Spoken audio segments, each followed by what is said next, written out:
Greetings, ladies and gentlemen players. I'm Dwyrin, and I've got a secret. I like learning from professional games. Some of you might like learning from professional games. But what can we learn from professional games? What amazing things do their wins teach us? Well, that's where the story starts getting interesting.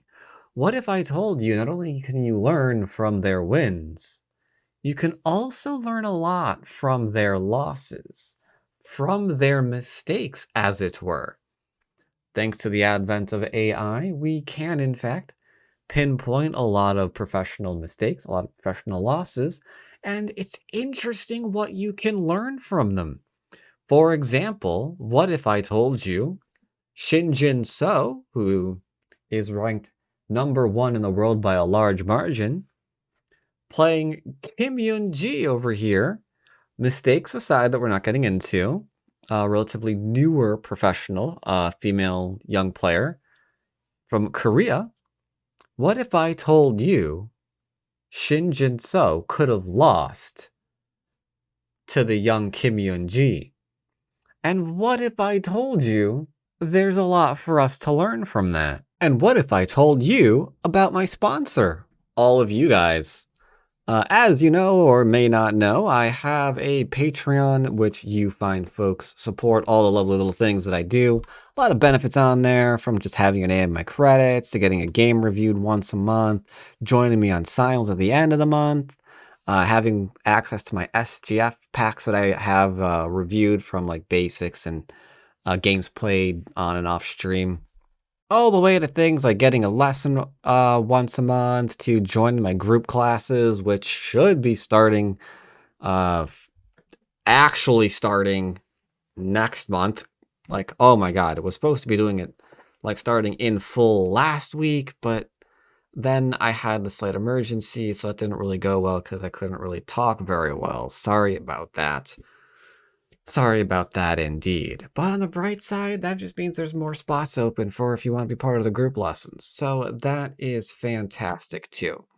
Couldn't do it without you. Thank you, patrons, for supporting me as per usual.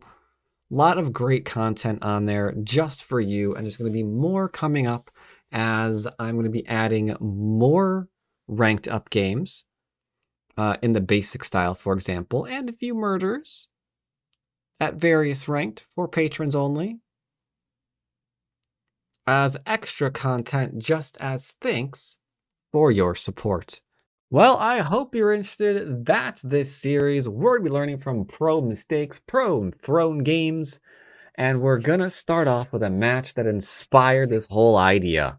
Shin Jinseo, top in the world, versus Kim Yoon-ji, who is very, very, very much not. And yet, she could have won. Let's find out how. So the game begins off, as games often do. 4-4 in the upper right. And 3-3 from Shin Jinseo. Okay. 4-4-3-4 from Kim Yoon-ji. 3-3-3-4 from Shin Jinseo. Okay, it's an opening that's gotten a lot of attention lately. Kim Yoon-ji, undeterred, throws in for a low approach, because we're probably playing for territory, especially in today's meta, am I right? And Shin Jinseo goes for the kick. Again, today's meta, the kick is not bad. AI likes territory. This certainly grants you territory. So bish, bash, skadoosh, you got your points. Kim backs off nice and high. A-okay. White approaches the corner, also nice and low. Again, territorial. Okay. Good old Kosumi is back in style because, again, we're in the territorial meta. Pinceling and building big frameworks isn't really like the thing right now. Still okay to do. More on that later. Still okay to do, but maybe not the thing you're going to see most often. White backs off because getting bases are really, really important. Otherwise, your opponent can pincer you after they've already made themselves stronger, and I mean, that's just going to be a bad time, right? Yeah. This move we need to get right. It's 4 spaces? Yeah, 3 spaces. Okay. A little bit weird. Not really, really close. Not too far away. It's kind of halfway point. That, little strange. Side note, AI takes a little teeny tiny 0.1 off for it, but who cares? It doesn't matter at this point. Doesn't matter at all.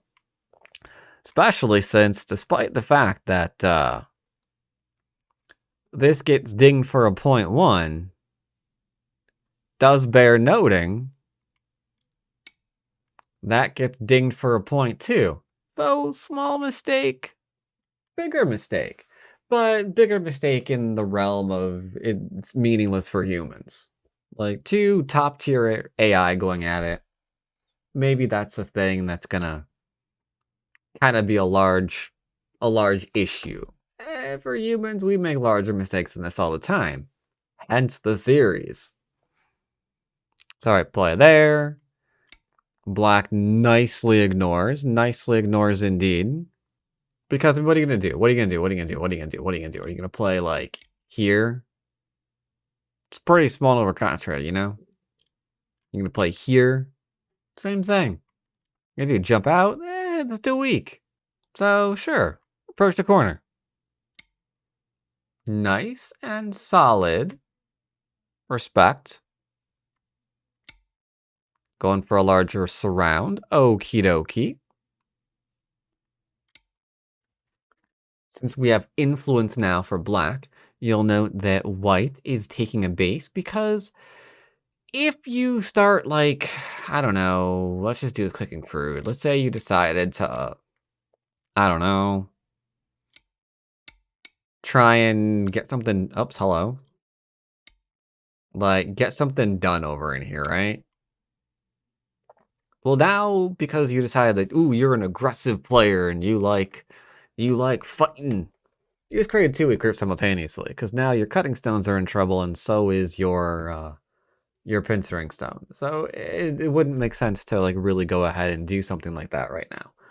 If, on the other hand, we already had a stone here and it was our turn, well, then that's a horse of a different color now, isn't it? So, all right. We're defending first, then we can think about, what to do. But since we've kind of, nudging the stone responds. We're getting nudged back, so we respond. Black seeks to really keep that low, which is good.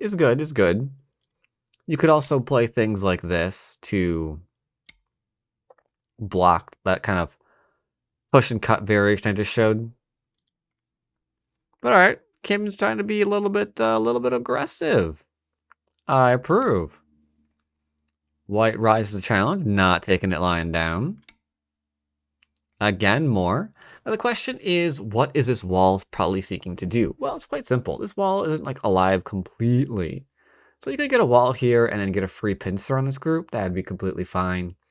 You could note that if you get to push and like cut or something, there's liberty shortages. There's a whole lot you can do here. It's just a question of what can we do.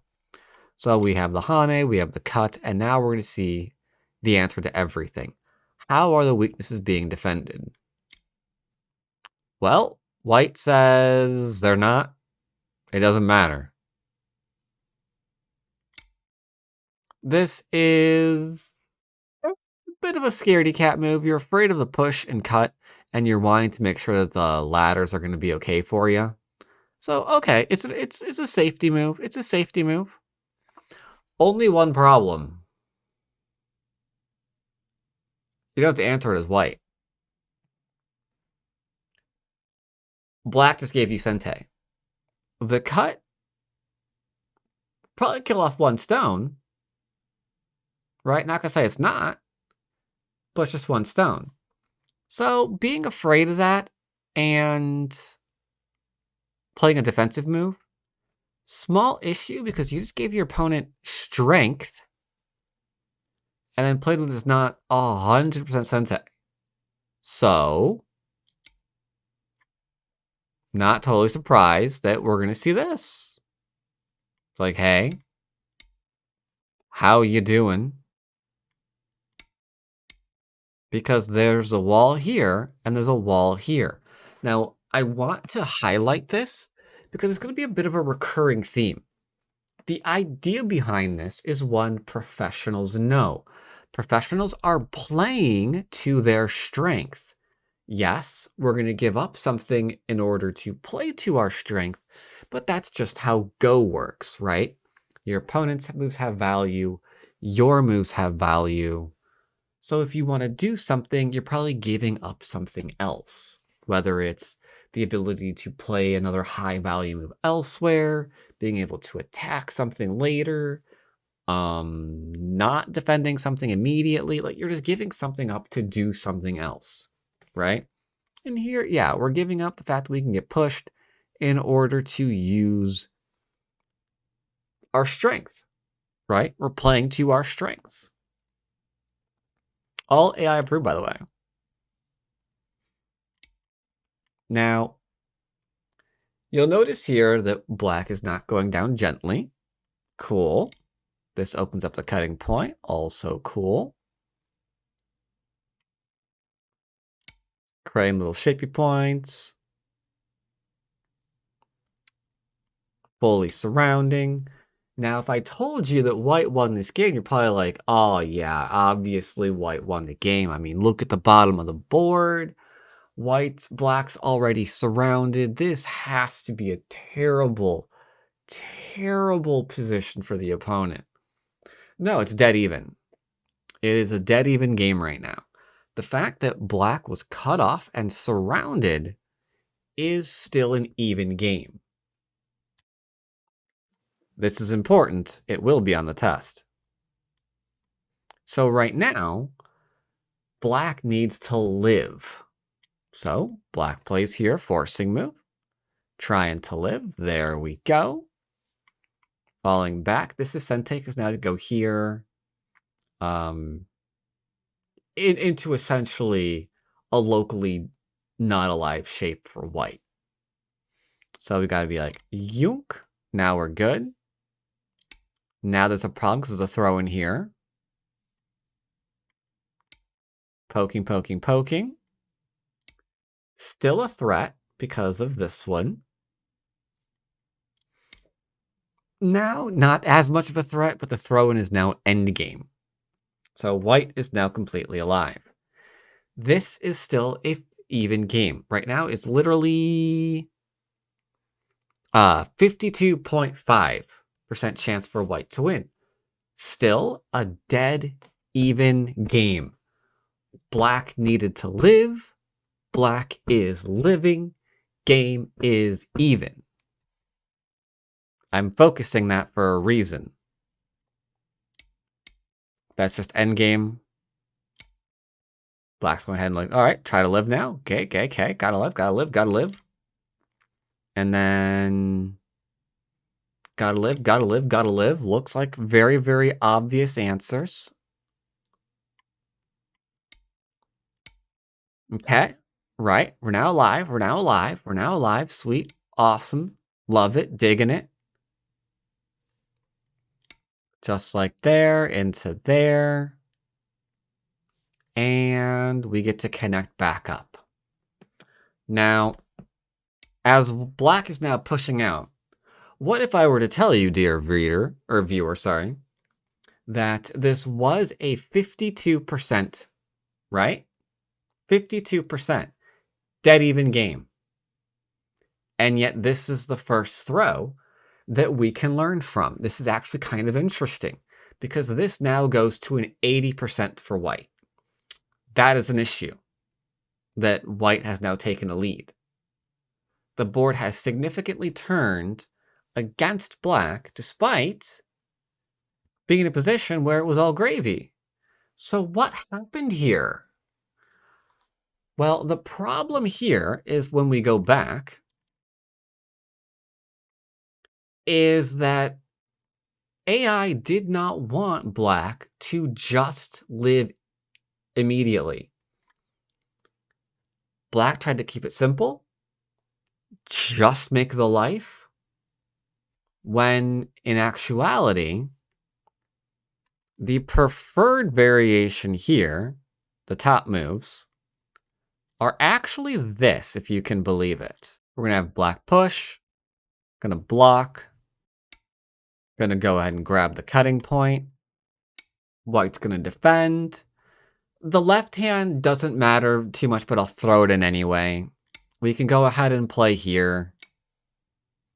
That goes ahead, and it's gonna force a bit of an unusual variation. We're getting this one for free. Just like so. And then I think we connect there, right? Now we can go ahead. Oh, sorry. Connect. Now we can go ahead, drop down, threaten to cut through.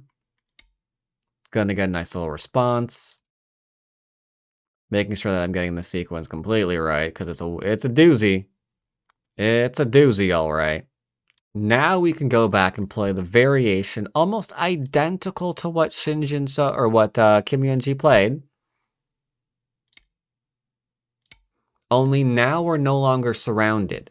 But the reason why we can do this,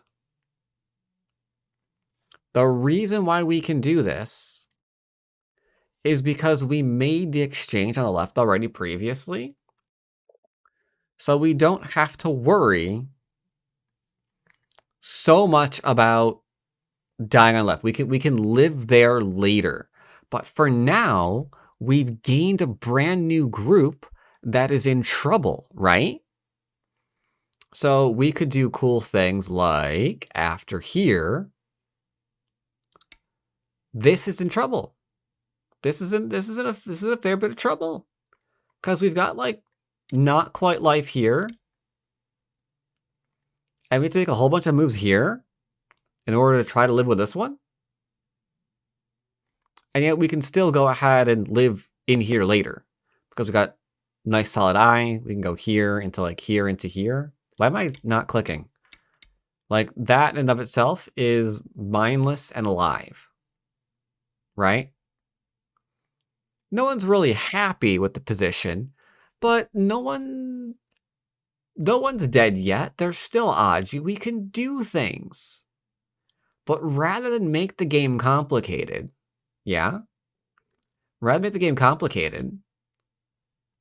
Black chose to solidify themselves first, not make this left exchange, and go straight for the cut. So because Black decided to live and play safe before coming out, boards changed a little bit. White plays a little bit of a bad move. And it's a bad move because what this is saying is, hey, in exchange for these 3 stones here, tell you what, you can come on out and I'll just never be able to attack you on the left like ever again this game. Right? Now, regretfully, what Black did answer, allowing White to go back and play here. So, some small mistakes. Now we see the cut. Things a little bit different on the board. So White is now tarring to the left, trying to capitalize on the little boo-boo that Black just did. Boo-boo number 1, not coming out immediately and trying to play the safe move first before you continue the fight. And boo-boo number 2, not just taking the grid exchange while it's there, being like, yeah, I'm going to come out here and you can cut through me in Gote. And probably, let's face it, not even disconnect me from Q7, if we're being completely honest here, right? So White's coming out, trying to use their strength. Threatening to net. Black comes out. White comes out. Black comes out and doesn't want to be surrounded. White's getting the surround anyway. Which, another little mistake.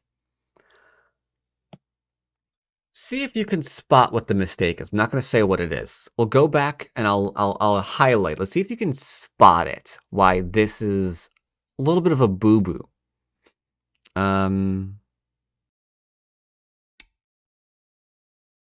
Black plays defensive. Could have played here instead. Slightly better. But black plays defensive. Just seeking to make sure we're nice and alive. Another teeny tiny mistake. We're almost at 90 to win for now for white. Should be the Hane instead. Easy attach is easy. Gotta defend. A little bit of a drawback. Turn. Make sure I have plenty of room to live. Another big mistake for white. Now black's coming on out. White just looks to just reseal black on in. But now, lot of weaknesses. Lot of weaknesses. Now we're coming on out. Just like so.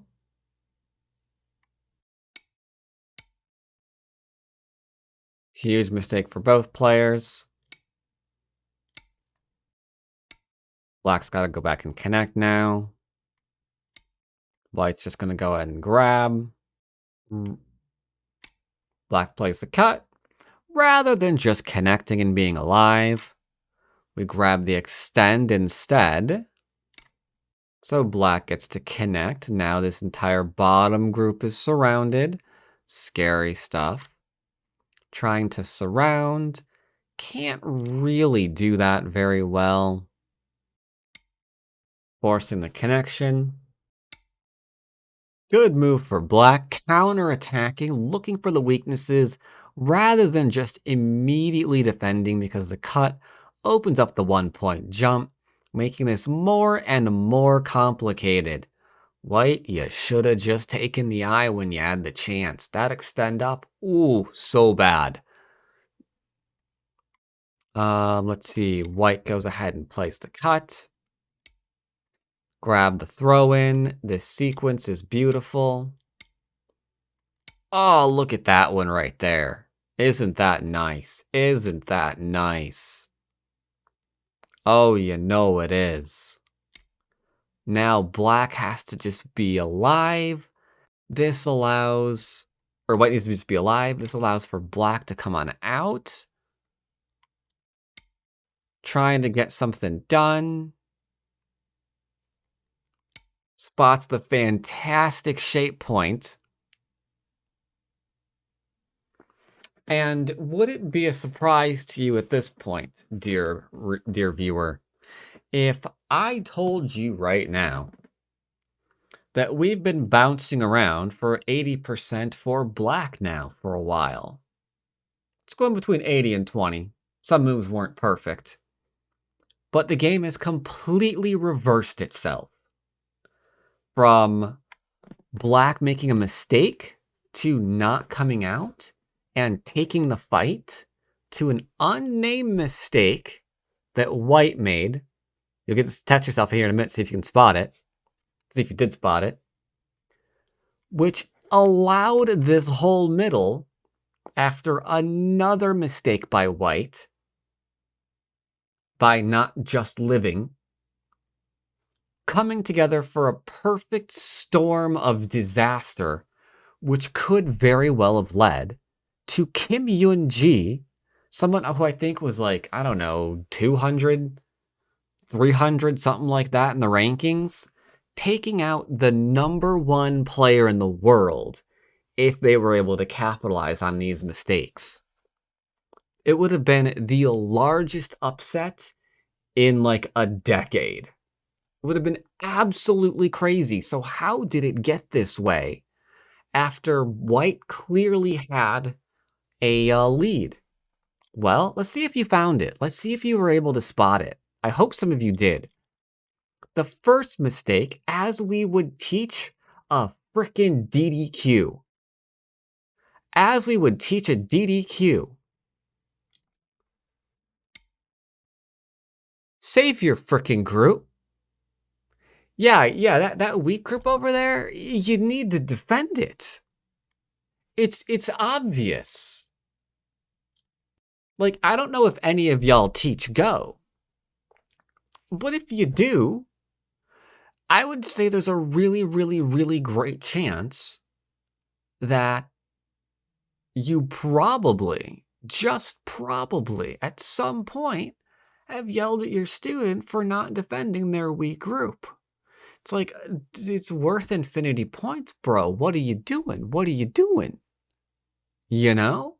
It's like, you got to do something about this, my man. You got to do something about this. But he didn't. Instead, he went for the surround, leaving the weak group behind. One weak group by itself, not the end of the world. But, then we have the perfect storm. Because not only did we have the one weak group, we had the second one because white decided they weren't going to create the solid eye. No. We're live here with an eye. We're here with an eye. There's only the one weak group. We can handle it. Even if you're a #1 player in the world, it's still a bad idea to encourage your opponent to make that one weak group have a friend. That right there, ooh, that is interesting. Because that could have given birth to the biggest upset in a decade. It's, oh my god. Like, I can't tell you how amazing that is. And she jumped on it. He tried to do something, realized, yeah, I ain't going to be able to do anything here, am I? No, you really aren't. So we had to try to retreat. But now it's too little too late because the outside's all getting wrecked, which is allowing for the cut into this brilliant sacrifice. And now it's just like, oh my god, what is going wrong here? How did this game get so bad for me? 2 weak groups. You gotta manage your weak groups. And that, you might be thinking to yourself, how is it the pros are having trouble with a concept like this? And that's the other part of what makes this game amazing. Because just living here and being surrounded, no. You don't want to just live here when you can counterattack. But here, yeah, you needed to just live so your opponent can't counterattack. Like, your profit is in the fact that your opponent just chose to live all tiny, and you're going to now be immortal, and they're not going to be able to do anything to you for essentially the rest of the game. Because your groups are now solid. But when you don't do that, suddenly they have a chance again to correct their mistake, and oh, did she hop on that train. So now we have, where would I leave off? Here. Making sure we're connected there. Now we've got a little bit of an oops, but it's okay. Going for what was supposed to be a really nice result. It's not bad, TBH. It really ain't bad. Like, we got this into there. We're taking, playing the Atari. Just squeezing the opponent for all they're worth. Oh, man. Before we go back and connect, white has to go back and kill this or be dead, allowing black to reinforce and take the huge left-hand side. There we go. There we go. And as you can see from here, it's all nice and solid. Now here, black starts making a couple of mistakes. The Atari into the defense is better than just playing the defense immediately. It's a thing. White plays the Atari, another tiny mistake. Responds with the Atari into a connect. And now here is, oh sorry, not into a connect. Here's where it's an interesting thing that occurs. White asks black if this corner can be killed. And you know what? Black says no.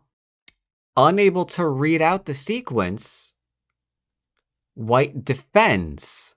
Now the biggest mistake for the next biggest mistake for black this game, and what ultimately spells her doom, She's not playing for her strength. The strength right now is the fact that white has screwed this center up so much, it's actually beginning to get game losing. On this point of the board, we're almost a 90 for black to win, to just completely dumpster Shin Jinseo. All she has to do is play the forcing moves here first for a couple of free points. Take the middle, forcing this exchange in Gote, because even after this is still a freaking Ko. And you know what? You got a bunch of Ko threats. You could literally play whatever the heck you want, because even if this dies, that outside is just worth too much. Outside's just worth too much. Easy game, easy life. Unfortunately, she doesn't do this. She doesn't play to her strength. She gets distracted in the corner and plays to have no Ko there ever. Very, very unfortunate. Because that means... What that means, dear viewer, is with this still possible, we can unbalance the middle if we gain some strength here. And that's sadly exactly what white winds up doing. Goes ahead and pokes around. We haven't made these exchanges yet, so we don't have solid eyes. So we're heavily defensive here. Now we're being pushed back and surrounded. Oops. Sorry, there first. Into connect. Nope, sorry, not connect. Not connect, not connect, not connect. Into extend up, there we go. Into the block, we're looking to get this one right. Now we connect. And now we connect. Now we've got to defend. And everything's becoming a problem. Because the middle group isn't safe yet. There's still Aji here. Now that we've lost a chance to kill this, the outside's a problem. So everything is reverted to an even game that just goes steadily downhill for black from here on out. And I'm not going to go over the rest of the game because that's not the point of this. The point of this, and you can see the players, you can look at the game if you want to. The point of this is to go over the mistakes that both players were making. White was leaving groups behind to be attacked that they should not have. They had Sente to defend. And black wasn't playing to her strengths when she had her chance because she was worried about maybe there being a Ko later on, rather than just squeezing white for every mistake they made in the middle of the board. Not playing to her strengths. I'm going to show you another game real quickly where a pro makes the exact same mistake. Tries to play nice and simply when that is not the answer at all. And another player, unlike Kim Yoon-ji here, does go in and plays heavily to their strength, and it just all comes up aces for them. Okay, so I don't know who white is, but I do know they're professional Eitan in an official match versus Shibano Torimaru, right?